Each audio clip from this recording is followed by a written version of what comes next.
내 영혼이 은총 입어 중한 죄지 벗고 보니 슬픔 많은 이 세상도 천국으로 화하도다. 할렐루야 찬양하세. 내 모든 죄 사함받고 주 예수와 동행하니 그 어디나 하늘나 주의 얼굴 뵙기 전에 멀리 뵈던 하늘나라 내 맘속에 이루어지니 날로 가깝도다. 할렐루야 찬양하세. 내 모든 죄 사함받고 주 예수와 동행하니 그 어디나 하늘나라.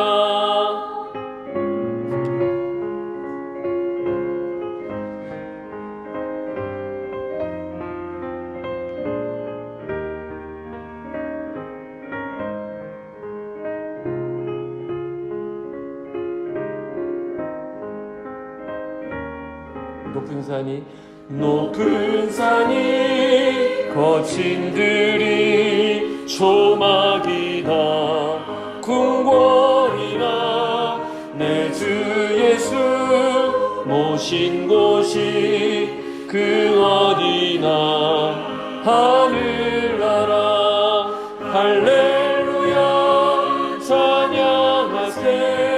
내 모든 죄 사함받고 주 예수와 동행하니 그 어디나 하늘나라.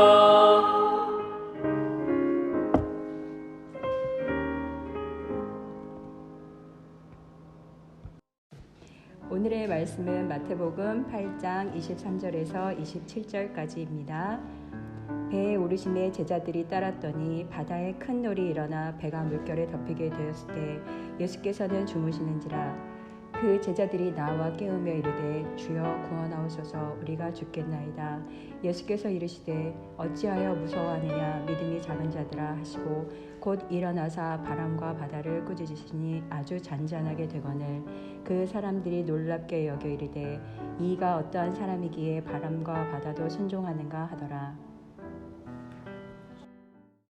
오늘 말씀은 많이 익숙하신 본문이죠. 예수님께서 제자들을 데리고 갈릴리 호수를 혹은 바다를 건너가십니다. 그런데 가다가 문제가 생겨요.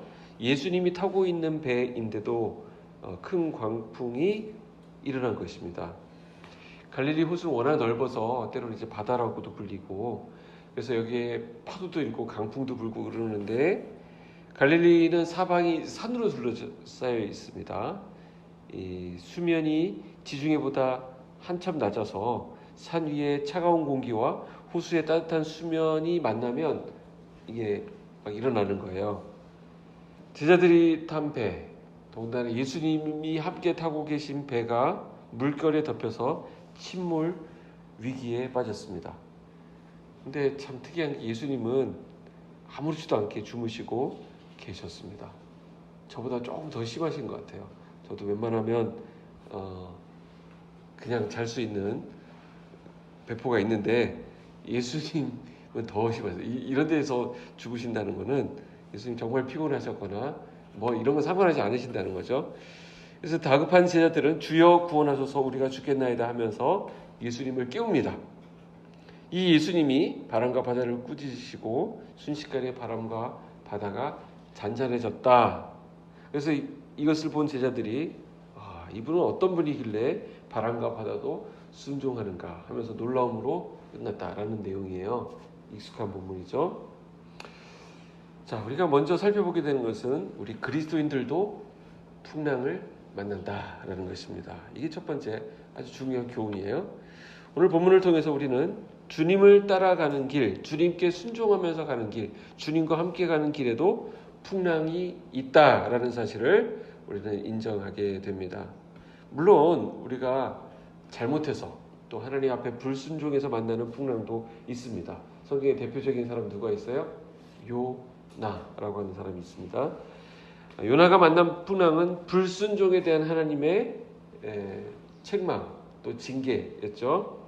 그럴 때는 어떻게 돼요? 그 풍랑 만났을 때 깨닫고 얼른 돌이키면 되는 것입니다. 하지만 오늘 본문의 경우는 불순종의 결과가 아니라 예수님이 가자고 했고 또 예수님이 함께 하신 그런 상황입니다. 제자들은 예수님 말씀에 그냥 따랐을 뿐입니다. 그럼 뭐예요? 이처럼 예수님을 믿고 따르는 길에 또 예수님과 함께하는 길에도 풍랑이 있다는 것이죠. 분명히 기도 응답받고 말씀의 확신을 가지고 나아간 길에도 어려움이 있을 수 있습니다. 풍랑을 만날 수 있습니다. 이거를 우리는 인정하고 또 미리 알고 가면 우리에게 큰 유익이 있습니다. 아, 이거 이상한 게 아니구나. 이것은 말씀이 잘못된 것이 아니라 내가 기도를 잘못한 게 아니라 나에게 잘못된 감동이 온 것이 아니라 당연히 있을 수 있는 일이고 그러면 이 가운데 하나님의 특별한 비밀과 계획과 뜻이 있겠구나라는 것을 살피게 됩니다. 이 풍랑은 우리의 믿음의 수준을 드러내버려요. 그런데 오늘 광풍 앞에서 제자들은 죽음의 공포에 떨었습니다. 근데 반대로 예수님은 어땠어요? 평안과 또 주무셨다 그랬죠? 네. 그래서 제자들은 예수님으로부터 믿음이 작은 자들아라는 책망을 받았습니다. 예수님에 대한 믿음, 예수님이 함께 계신다고 하는 것에 대한 안정감은 온데간데 없이 사라지고 말았습니다. 풍랑이 우리의 믿음의 수준을 드러낸다. 그런 목적이 하나가 있고요.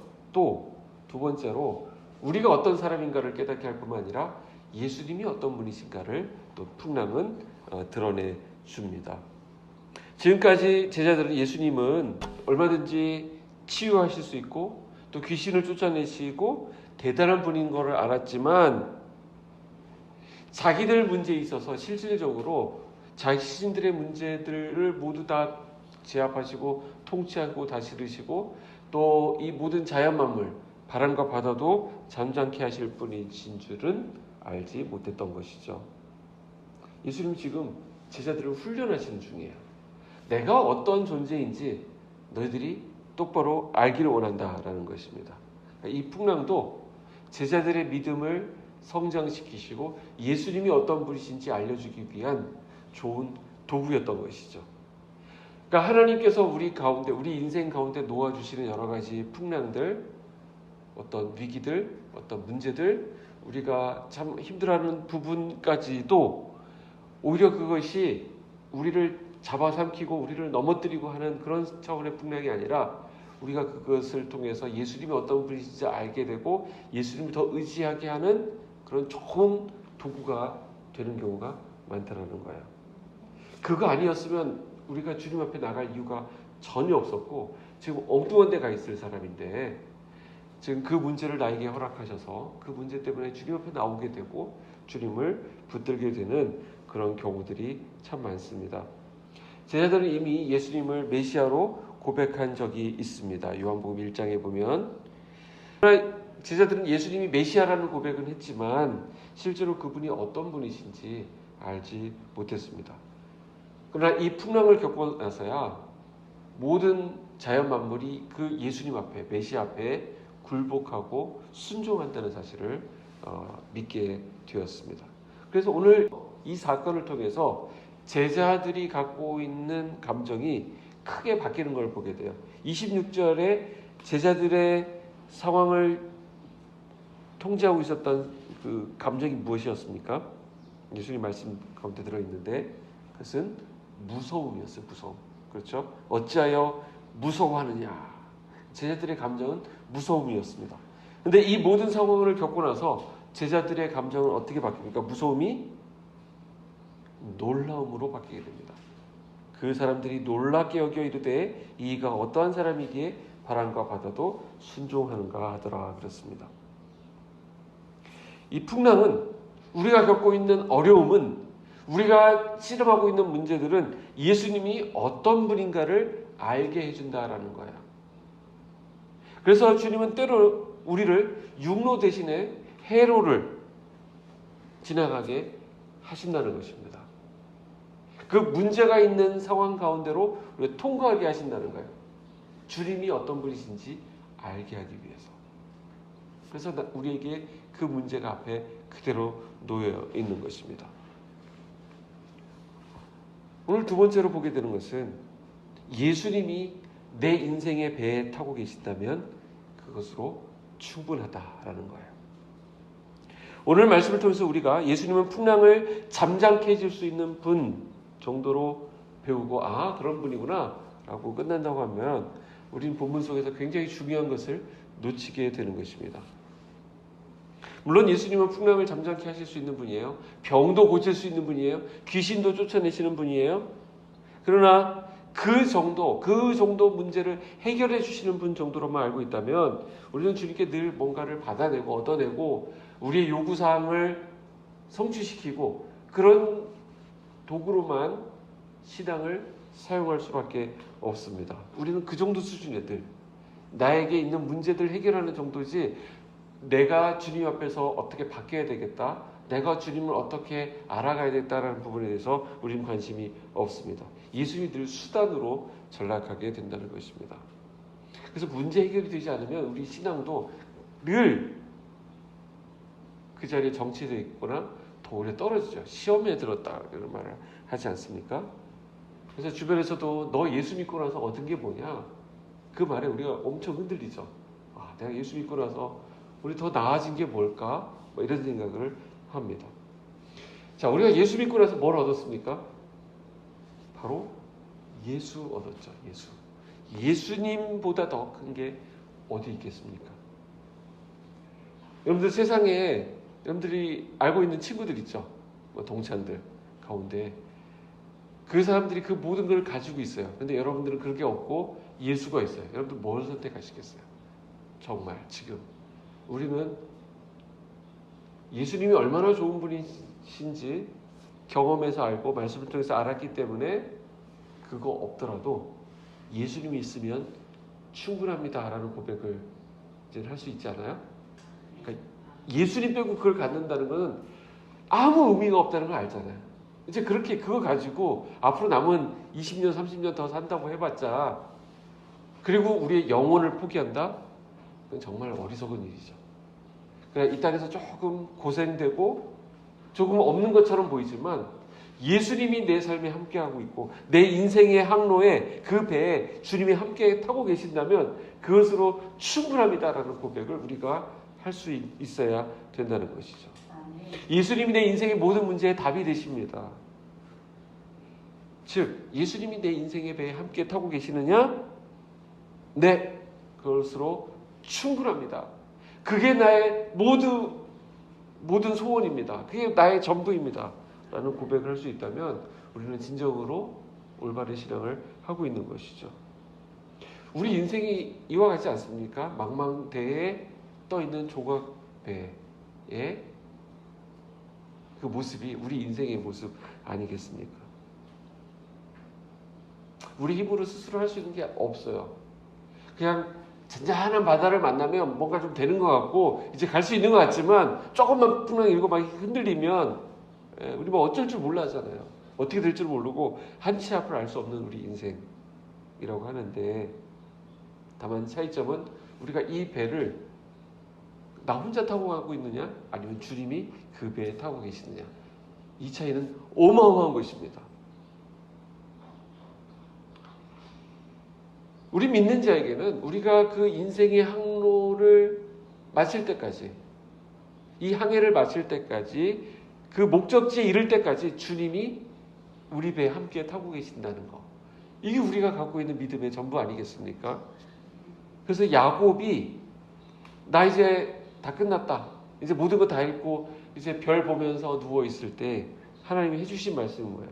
내가 너와 함께 있어 네가 어디로 가든지 너를 지키며 너를 이끌어 이 땅으로 들어오게 하지라. 이 말씀 듣고 야곱이 일어설 수 있고 거기서 하나님을 경배할 수 있었던 거예요.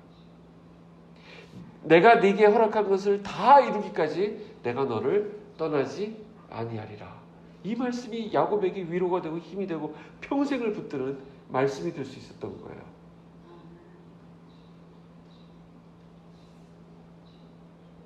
예수님을 따르는 자에게 세상적인 보상이 약속된 적은 없습니다. 하지만 내가 네게 허락한 것을 다 이루기까지 너를 떠나지 않으리라 라는 약속은 있죠. 예수님을 내 인생에 모시고 있다고 한다면 저편으로 가자고 하시고 또 저리로 가자고 하시고 이쪽으로 가보자고 하시고 그게 육로가 됐던 해로가 됐던 하나님께서는 우리의 인생의 방향을 또 알려주시죠. 그리고 함께 하시고 우리를 지켜주시고 모든 어려운 소리를 건져주시고 또 그것을 헤쳐나갈 수 있는 지혜도 주시고 말씀도 주십니다. 그러니까 낮이나 밤이나 낮의 해 밤의 달이 상시 못하도록 우리를 지켜주시는 분이시기 때문에 우리는 여기서 두려워할 이유가 없는 것입니다. 26절에 예수님이 제자들에게 어찌하여 무서워하느냐 하셨는데 이 광풍을 만났는데 무서워하지 않을 사람이 어디 있어요? 근데 이 말씀은 어떤 말씀이에요? 그 광풍 보면서 두려워하지 말고 내가 함께 있으니까 거기서 평안을 누려라 라는 것입니다. 내가 함께 있다고 한다면 그 풍랑 이길 수 있다. 그거 내가 다 제압한다. 내 손아귀에 있다라는 것입니다. 내가 너희 배에 함께 타고 있기 때문에 너희 무서워하지 말라라는 것이죠. 이 음성을 오늘 아침에 여러분들이 들을 수 있다고 한다면 오늘 엄청난 비밀을 엄청난 것들을 얻고 가시는 거죠. 예수님이 저편으로 가자라고 먼저 말씀하셨잖아요. 그러면 저편에 도착하게 되어 있어요. 예수님이 거기 계시기 때문에.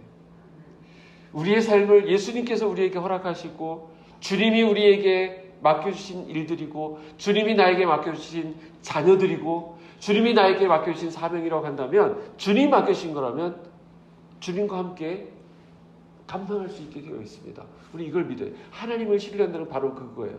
어떻게 하지? 내가 이걸 어떻게 풀어야 되지? 이것은 우리 입장의 것이지만 주님이 함께하고 계시면 주님이 저쪽으로 가자고 하셨기 때문에 반드시 저쪽으로 우리는 가 있을 거예요.